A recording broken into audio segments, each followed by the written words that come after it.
What's the difference between a hotel and a motel? Oh, this is funny. So we're just going way off of the safe space. Yeah, get us warmed up. This is a topic that we've discussed often here. My little brother Riley's going to be upset that he doesn't get to be a part of this. Yeah, he should. I think he started it.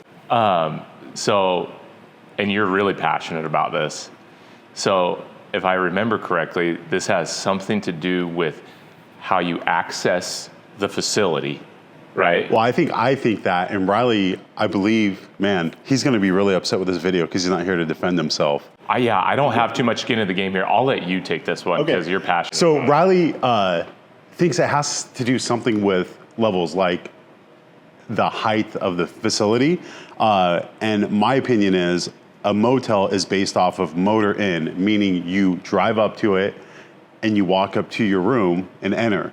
A hotel is going to be something that you enter into the building, the lobby, and then go up into the elevator stairs to your room. I think that's a good explanation. Yeah. I grew up going to both, I guess. I went to the Holiday. The Holiday Inn was a big deal for me. I can't remember if it was a hotel or a motel.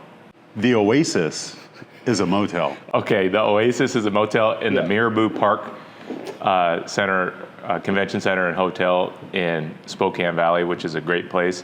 That is a hotel. It is. Yeah. Okay. In my opinion. I'll take the next one. All right. What's the most interesting thing you personally have in your safe at your house, in your home? The most interesting? Yeah.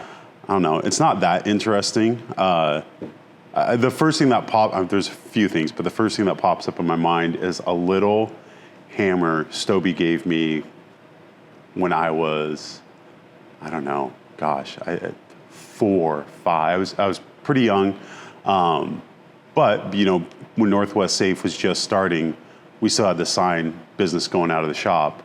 So, we had all this scrap wood, nails. So I used to tinker and build and hammer stuff together. And the hammer is for the size of a child, so I don't really use it anymore, but it has some sentimental value. So all I can do is picture you, this big man with this little hammer. Yeah, that's a unique thing that I have inside my safe. But I have stuff that I don't use anymore.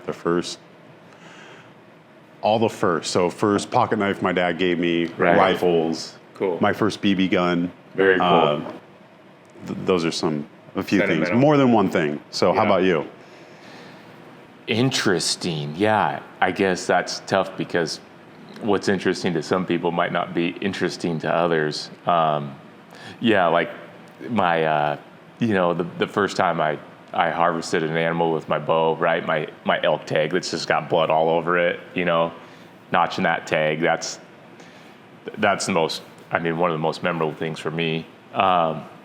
I have some original print photographs of, my family members who I've never met, from the early 1900s, late 1800s that were taken here in Enumclaw.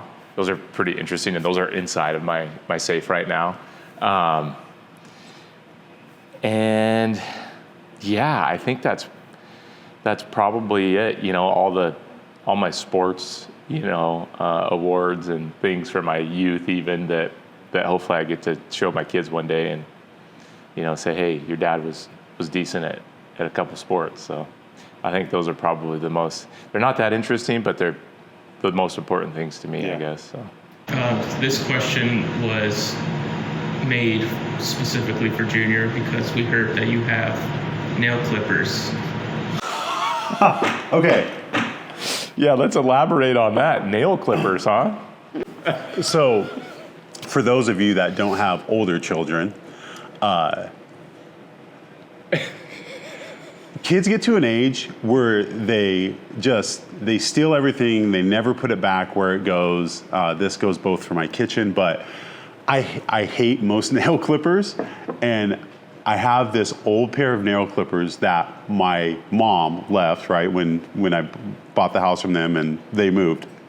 So these nail clippers, I've been using them for 30 plus years. You got a good pair. They just cut a certain way, and I hate that they got misplaced. So we have multiple safes around the house, and I have multiple safes in my bedroom, which is right next to my bathroom. So, yeah, I started putting my nail clippers in there because every time I went to go look for, and we have a ton of nail clippers. Like they can take any of them, but maybe they recognize how great these ones are. They know the good ones too. So that's awesome that's one of the things that got left behind.